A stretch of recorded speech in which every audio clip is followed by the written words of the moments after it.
On the 7th of December 1972, the crew of the Apollo 17 spacecraft took the iconic blue marble photograph of the Earth. Apollo 17 was launched from the Kennedy Space Center at 12:33 a.m. on the 7th of December. Around 5 hours later, when the spacecraft had left Earth orbit and begun its course towards the Moon, the three-man crew all began taking photographs with a 70mm Hasselblad camera fitted with an 80mm Zeiss lens. By this time, they were approximately 29,000 kilometers, that's 18,000 miles, away from Earth. This was far enough away for the entire planet to be seen through the spacecraft's windows. Since the onboard camera did not have a viewfinder, it was necessary to take a sequence of photographs with slightly different aim in order to ensure a successful image. Because of this, the actual photograph was upside down, with Antarctica at the top, but it still captured the entire globe, stretching from the Mediterranean Sea to the South Polar ice cap. The image was released by NASA on the 23rd of December, 4 days after the spacecraft successfully splashed down in the Pacific Ocean. It was immediately seized upon by the press, who printed the blue marble on front pages across the world.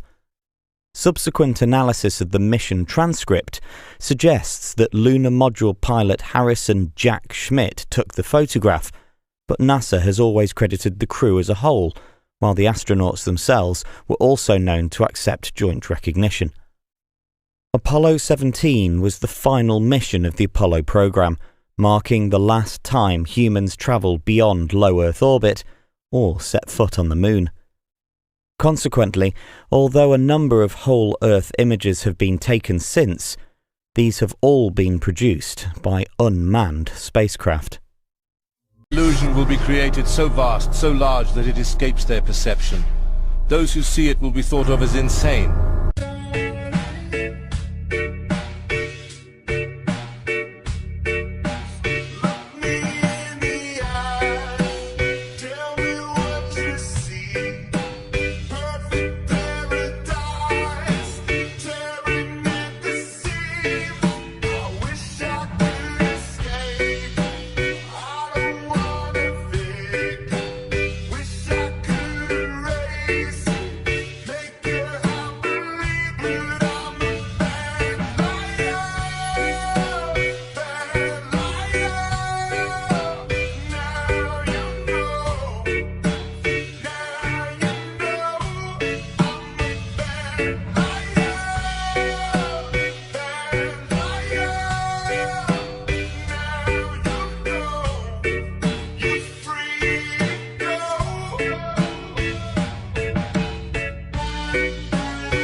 but I couldn't find a way. So I'll settle for one day to believe in you. Tell me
to start out with a warning this morning.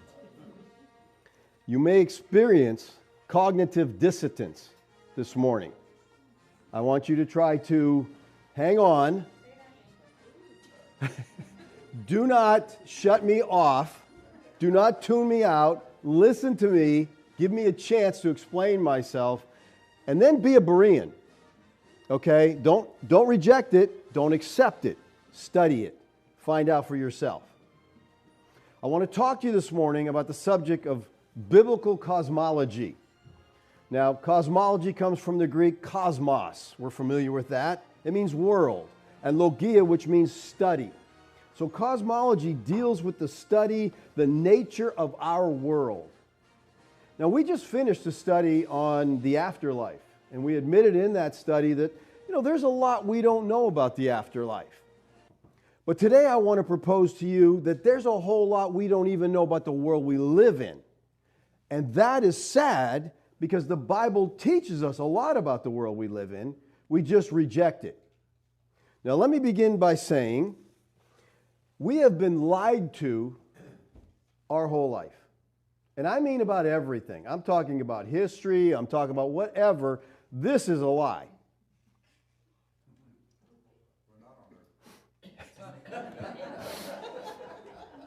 Listen, one of the main lies is about the nature of our earth, okay? Hopefully you'll understand why it has to be as we proceed through here this morning, okay? Again, this is one of the main lies. There is no photos. Nobody has a photo of the earth from space. Now, it seems to me that most people, and I really think it is most people, are compliant. And they go along with whatever the mainstream tells them. And this morning, I want to challenge you to question. If I do nothing else, just question what you have been taught. No event in history will receive such tremendous television coverage as man's first landing on the moon.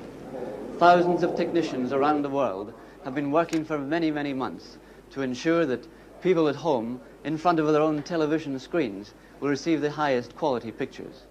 They will ensure, in fact, that man's first landing on the moon will be the greatest show on Earth.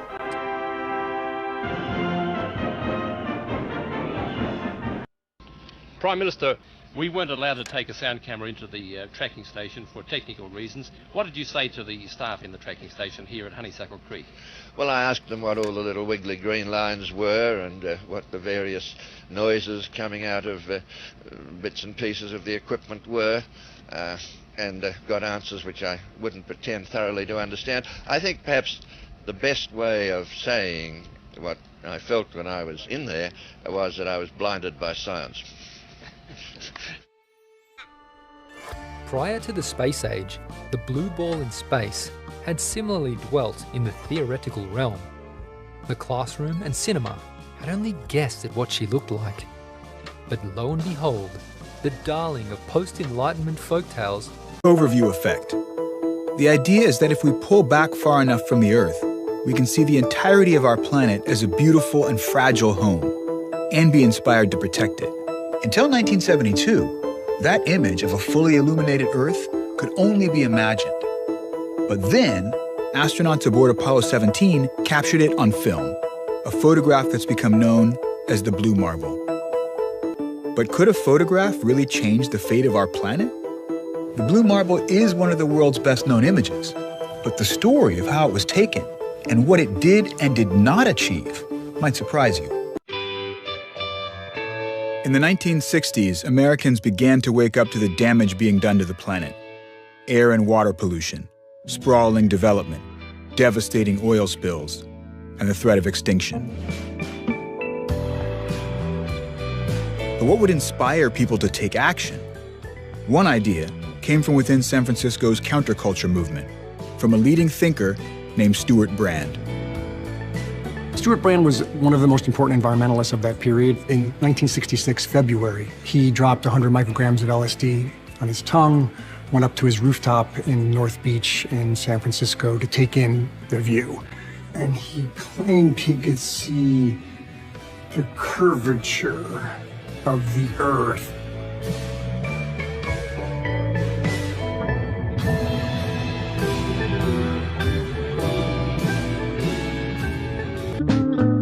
Brand spent the rest of that acid trip trying to figure out how he could communicate this big idea to the world. His conclusion? We needed a photograph of the full Earth.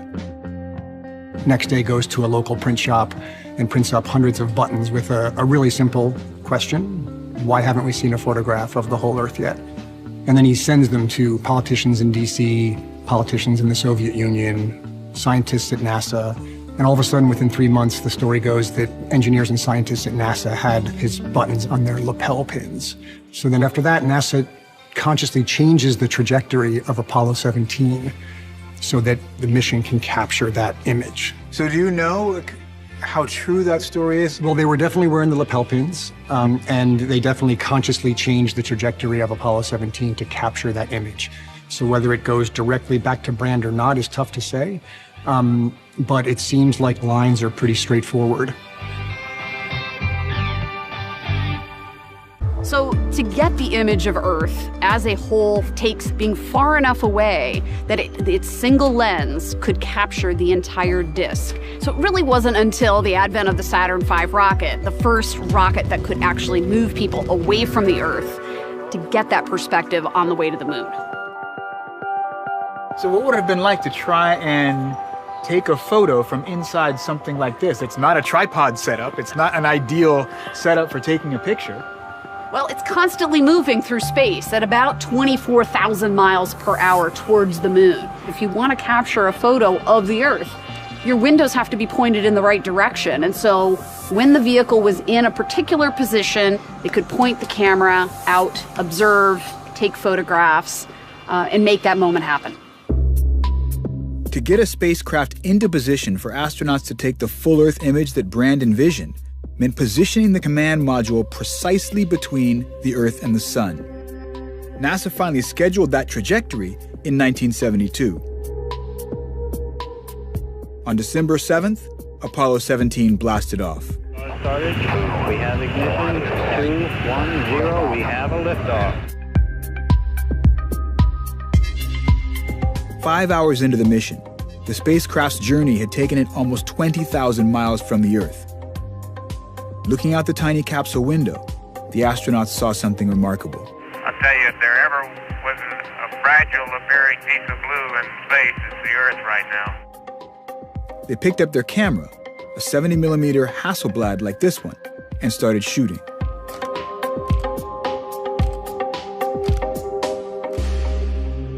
Among the images they captured was the one that Brand had dreamed about, a fully illuminated view of our planet. With no orientation in space, the original photograph was what we would consider upside down. It would need to be rotated and cropped to turn it into the image we know today.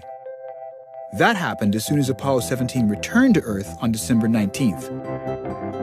4 days later, the Earth image was released to the press and went viral. It got published all over the world. In fact, the Boston Globe made it an entire front cover of their Christmas issue. In the long term, this thing has gone into children's books and science textbooks and all kinds of places. So that single image really becomes an icon for what we conceive of as the Earth. And that's something that's set in our minds, I think, somewhat permanently. But I think one of the problems with the image is that it erases people. The taking of the blue marble was an incredible technical feat. This is Apollo Control at 5 hours, 30 minutes ground elapsed time.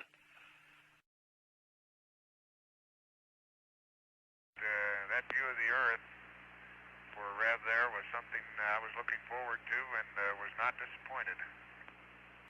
That's great, Jack.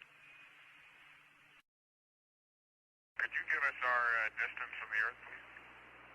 18,100, Fido says. Okay, and I suppose we're seeing as 100% full Earth as we'll ever see, certainly as I've ever seen.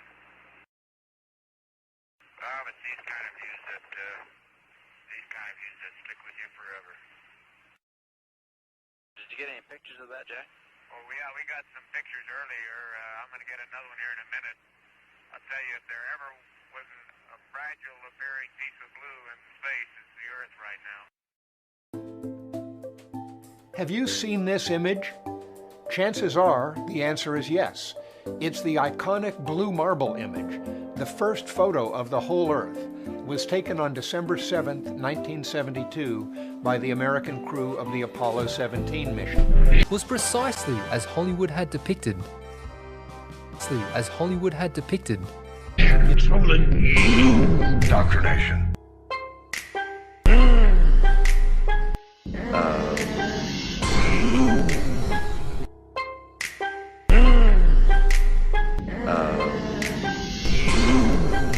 You hear that hum?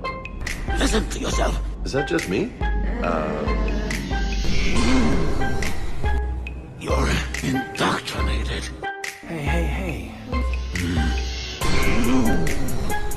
Control is the means to survival. Control of the Reapers and of you.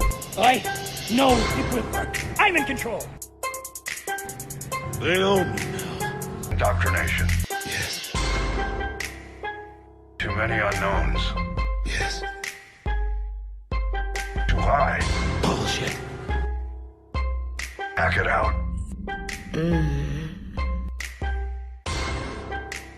Booze it up. Smoking. Yeah, smoking. Now I just don't give a damn. Yeah, smoking. No comment.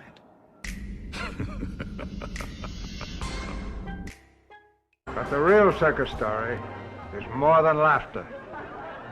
It's an exciting story, a human story. A story that was a tremendous problem. The reasons we made the greatest show on earth is because the world needs laughter today. That kind of laughter. Everyone has taught these lies when they go to school, but I won't go back to the ball. Everyone has taught these lies when they go to school, but I won't go back to the ball. Everyone has taught these lies when they go to school, but I won't go back to the ball. Everyone has taught these lies when they go to school, but I won't go back to the ball. Everyone has taught these lies when they go to school, but I won't go back to the ball. Everyone has taught these lies when they go to school, but I won't go back to the ball.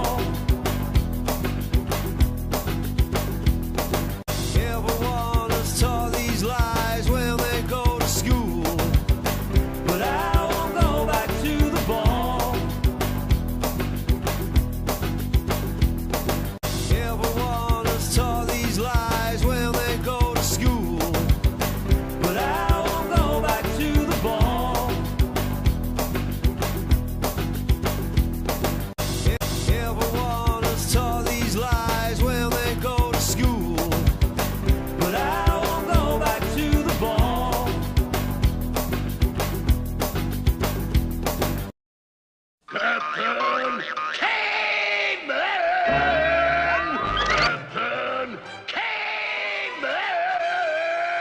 Everyone has taught these lies when they go to school, but I won't go back to the ball.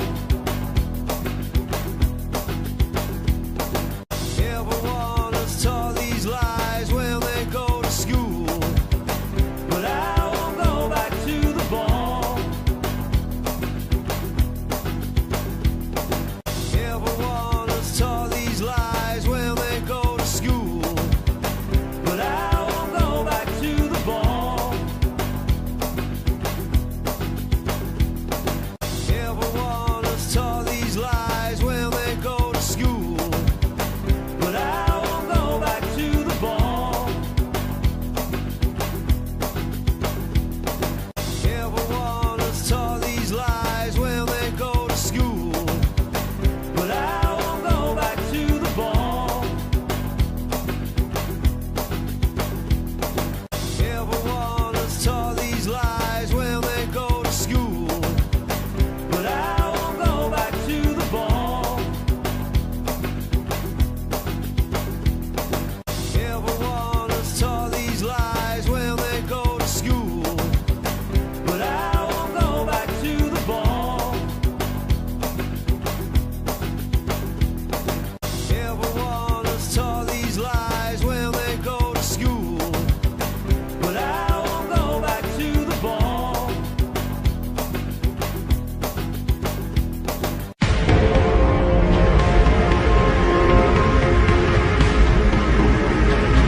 I couldn't find a way.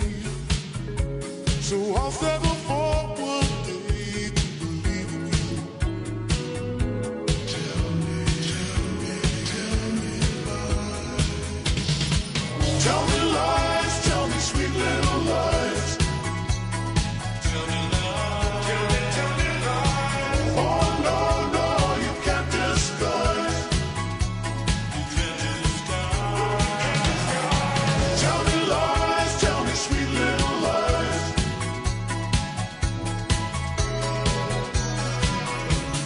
Though I'm not making plans, I hope that you understand there's a reason why.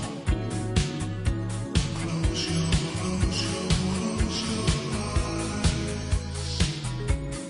No more broken hearts. We're better off apart. Let's give it a try. Tell me lies. Tell me lies, tell me sweet little lies. Tell me lies. Tell me lies. Oh no, no, you can't disguise. You can't disguise. Tell me lies, tell me sweet little lies.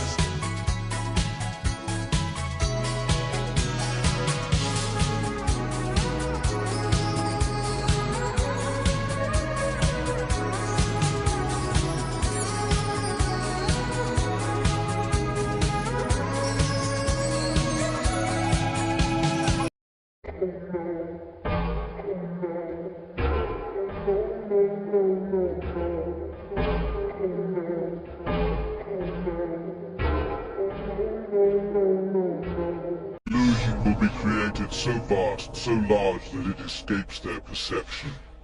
Those who see it will be thought of as insane.